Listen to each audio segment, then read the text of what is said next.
Good afternoon, guys. Welcome back to Kit Car Direct and MK Sports Cars Workshop Walk. Week 18, I think we're on now. Lockdown still implemented, as we know. I think it's going to be announced since maybe the next week or so, see how we move forward. So I hope you're all keeping safe and well.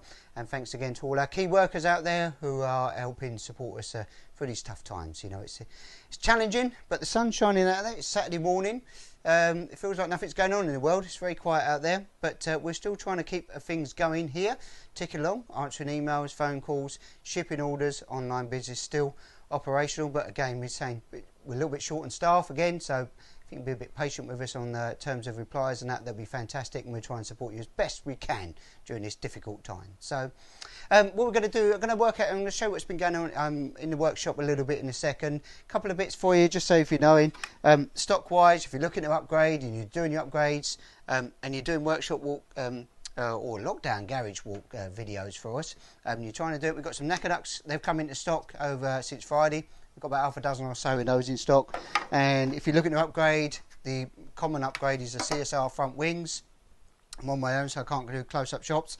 They're in stock. I've got about half a dozen pairs of those as well. They've just arrived. Very lightweight, just a smidge around 500 grams, so you save quite a bit of weight. It's just sort of like one of these wings is pretty much half the weight of, or just over half the weight of a standard fiberglass one. So it's a nice little upgrade, and we've got those in stock.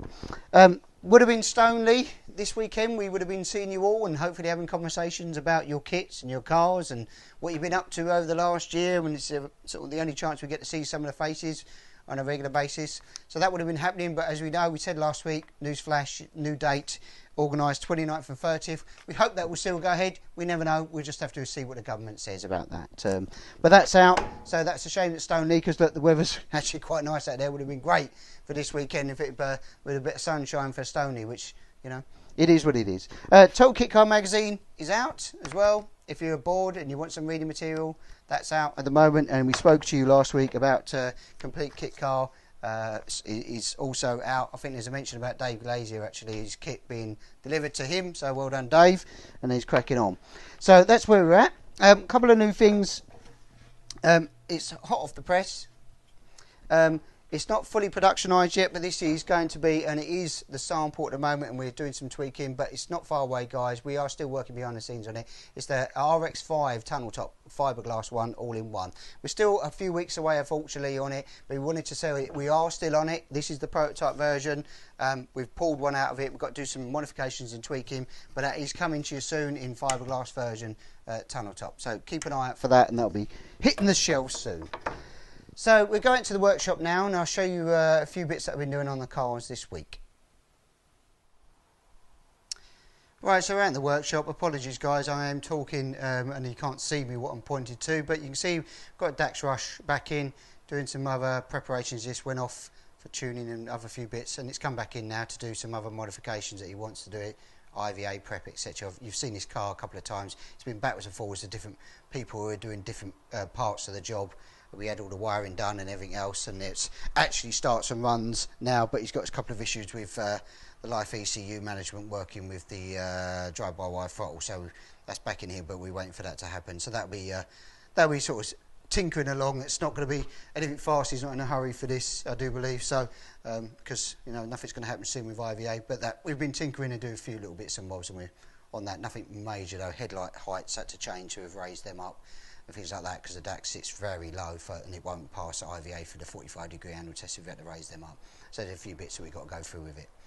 So yeah, this particular car, which is a Gen 2 Busa Indy RR, it's all running now.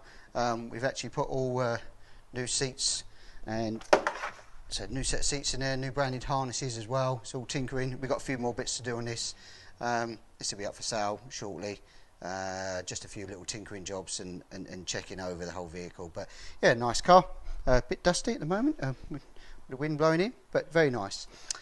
Busa Turbo. Well, as you know, this has been sort of moving around into a different part of the workshop today, so we've been fabricating on it. So you can see all of the work that we've done so far. We've got to be putting in a air scoop that goes in here. It's hard to say, but it's going to be a panel going across here and a duct down to the front nose cone. We've got a ram air duct also on the nose cone itself. So radiator, oil cooler, intercooler setup, dry sump tank. We've put in also now the 2 pots and flat shifter system gone in. Fuel, pressure regulator is all in. Billet pedal box. You've probably seen pictures of these. So sort of customised these header and coolant tanks for him as well, which have got to be mounted on the bulkhead at some point. And then with transformation that we've done, all 4 corners on now. So this has gone from an Indy R to an Indy RR. It's had all rose jointed front wishbones on this particular car now, front and rear. So that's the biggest change as well. So he's got a bit more adjustment. Phil's trying to use this on track a bit more, I do believe. He's got CXRs on this. And then today we've been finalising fabricating the 3-inch straight through exhaust system, which comes out the turbo. And in the wastegate also, so instead of having a screamer pipe, it came with a pipe, but it was nowhere near going to fit on this particular vehicle as it wasn't designed for it. So we've modified it all the way through here, stretched it out as well, and made the link pipes straight down to that 3-inch straight through exhaust system as well. So try to keep it clean along the sides of the body as well, so it sort of runs along in situ with it. And then we'll make a decision with the customer on how we're going to go away, because this ceramic coating grey is not going to work with his colour scheme, we don't think. But try and get a close up within there. You can see where it's V-banded on the wastegate and the turbo, all in there. And it's gold line, which we showed you last week as well. Bit hard, I apologise. And there's the plenum, which we've shown you before. Oh, billet plenum, very nice. So it goes round to the back. It's got wheelwoods on this all round, and all the engine cradles are in now. We put all these extra bracing. There's a top cradle here that goes right the way across to all the pickup points. There's one underneath, and then you'll see at the very bottom there that also houses a fuel pump in there. And then we've made the fuel tank, which we showed you last week, and modified as well. It's up in the air because we still literally only finished this in about an hour or so ago to do the exhaust system. So that's sort of project feel where it's at, and then let's continue next week as well. Wiring, so you might not see a huge amount of progress or change on this vehicle because wiring looks boring for a time, but we'll carry on and show you as we get through it to the nicer bits. Right, so this is this project is Hayabusa factory build car we've been starting as well. It's sort of been here, and we've been waiting for some of the component parts, so that's a build that's going to start to continue now as well. It's an RR round tube chassis. It's going to be having a carbon bulkhead panel on this. Gen 2 Busa, it's got welded in cage, side impact bars, interior panel kit is fitted in there, etc. now. And then this will be some of the features that we say on our chassis. We brace all the diff bracings are extra now as well, and all the fuel tank fixings are in, which you can see here. So, but this is a welded in cage for a customer that's requested that. We've also put on the it's a race track car only, so he's having a rain light put up there. We've put that into the roll cage for him, and then we've it's going for a billet pedal box on this one, and then we've got a Gen 2 Busa which we've detailed this week as well. Gone through this, very low mileage, hadn't done many miles this particular one, but obviously it's always good, so we just actually soda blasted the block a bit actually on this, cleaned everything up where it's just general grime and dust from it, but I think you'll see it's come out pretty well and should look tidy in the engine bay. Yeah, so and then a delete on the pair valve system here. Standard clocks is going to be going onto this one, and then we've got all the RR wishbones ready to go onto it, and then the rest of the parts sort of coming in as we go. Prop shaft, that goes in pretty early. It's a 338 diff running, paddle shift, which is our cow horn paddle shift system on it as well. So that chassis, that will start to see bits and bobs get bolted onto that one.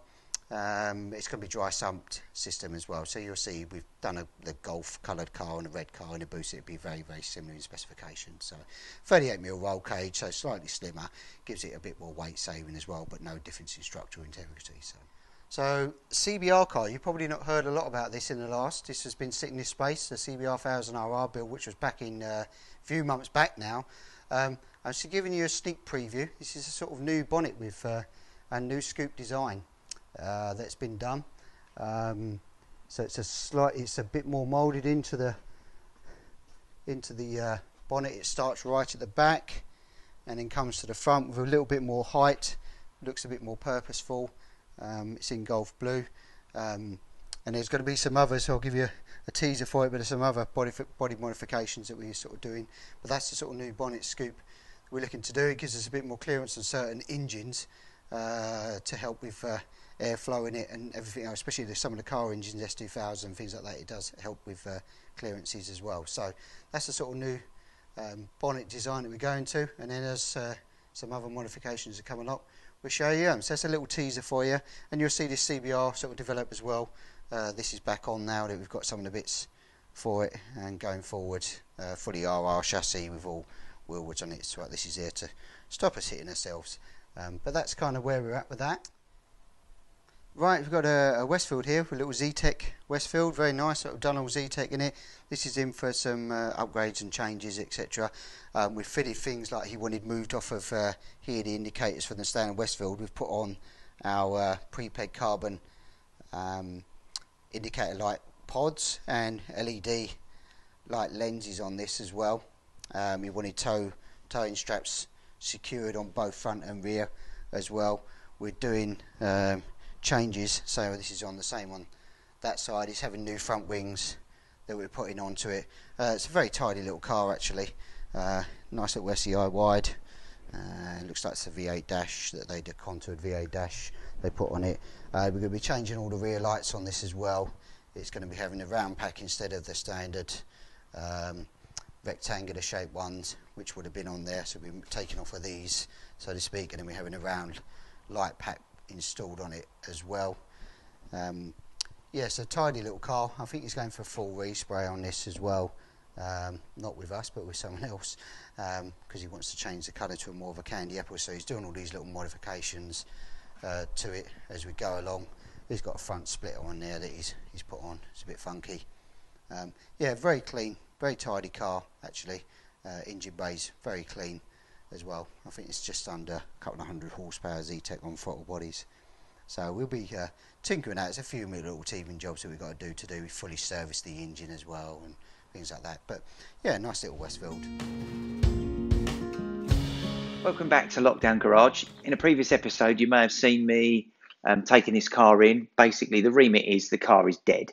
The car wasn't working at all, and I'm kind of confident now to say that that we've resolved that. So basically what we've done is gone through a few troubleshooting exercises to work out what the problem was, and it was a whole bunch of things really. So first off, you're getting nothing out of the engine or out of the electrics. So what we've done is we rigged up a HISS light. Now the HISS is the Honda integrated security system. So basically on this 929 Fireblade, the Honda security system is basically an immobilizer, and if that's not working then you're done and you got to start again. So there's basically a light that comes off the ECU, or a switched earth that comes off of the ECU, which are wired into a light on the dashboard, because this has got an aftermarket dash in it, so it hasn't got the Honda clocks, which would have been a whole lot easier because that would have given me an error code. So what I've got is a temporary HISS light to prove that the HISS wasn't working or was working. So it's a new HISS. Now the HISS is a coil and it's a key, and if the key doesn't match the signal in the ECU, then the HISS doesn't work. So for whatever reason, we had a problem with the HISS. We put a new key on it and we put a new ECU in it, and the HISS light then works. Fantastic. So that's the first problem resolved, but the car still didn't fire. So what we've then done is we've got a new wiring loom, a new loom in the car. It's come straight off the bike. There's a couple of things you need to with a bike engine going into a car. There's a couple of things that you need to isolate, which are the side stand, the clutch switch, the neutral light. You need a neutral light, and you need to kind of hot wire the red switch that you normally get on the dash on the handlebars, and you need to isolate the push button start. So what I've done in this little example is I've got the whole loom, the new loom. Bearing in mind, what I didn't say is that I pinned out the whole previous loom, and before buying a new loom, what we did is we pinned out the wiring loom from ECU to destination to work out whether that we've got any faults in the wire. And I found a couple of bits in the loom where the wires are basically they've been chopped and soldered, and where the engine gets hot and whatnot, the solder joints become brittle and they don't make a good enough contact. So I've had a couple of the injectors were like that as well, and I tried to resolve it. That wouldn't work, so I then got another loom. And my point here is that with this loom that you can see in front of you, it looks like I've got wires all over the place, and I have, but the loom is exactly stock loom. It comes off the bike.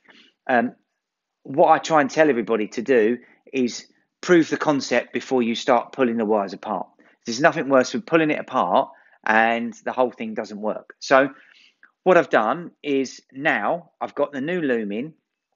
I've isolated the side stand switch. I've isolated the clutch switch. I've isolated the handlebar switches, so that now if I turn it on, if I turn the whole thing on, you can hear the fuel pump running, and I'll give it a go and so just show you that it starts. So let's just quickly do that. So I've got a large key. This has all been rigged on. I can hear the fuel pump running. I'm going to just hot wire the starter motor. Bingo.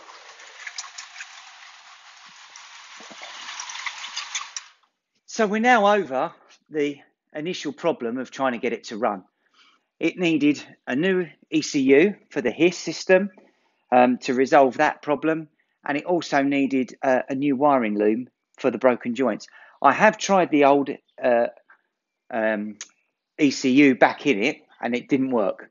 So there was definitely something blown in the ECU. I don't know what the customer had done, but there was something blown in the ECU which was causing the immobiliser to fault, and there was a problem with the wiring loom. Those two new parts, hey presto, we're back and running. So what I can do now is, I know this looks like a load of spaghetti, and you could probably make that out, but it's going to be sort of spliced into the new loom. I'm probably not going to integrate it into the car loom too much, because if we do get a fault at another time, it's quite easy to replace it. But just some simple steps really to go through to try and isolate where the problem is. So on the Honda, you start with the immobiliser. If the immobiliser is working, then there's another place for you to go look. Even pinning out the wires going from A to B is a problem, or was a problem.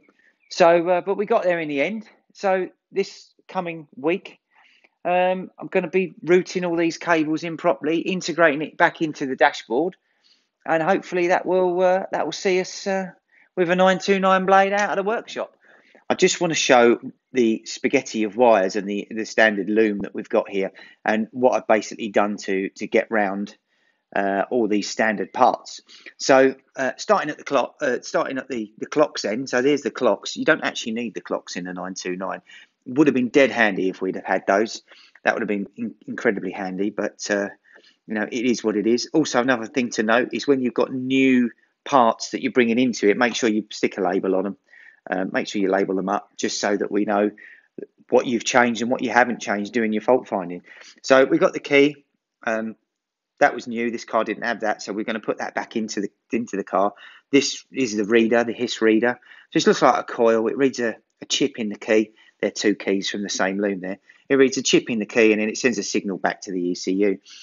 We've got the handlebar controls, which is the one I spoke about. So the white wire that you can see there, that is basically the red switch on the handlebars, and the black wire that's poking out, that is the push button switch to start the car. So that's what that is. This is another part of the puzzle. This is the clutch switch. So I've shorted the clutch switch out, basically trying to tell the ECU that the clutch has been pulled in. So that's another thing that we've gone through. All the injectors are all plugged back in. You've got all these injectors here. And you've got these. This is the lean over. That's something I didn't mention. This is the lean over tilt angle sensor. Now, this is interesting actually. On the 929, you can get away with shorting this out, but on some of the other cars like the Busa, you can't do it. It's a really weird setup.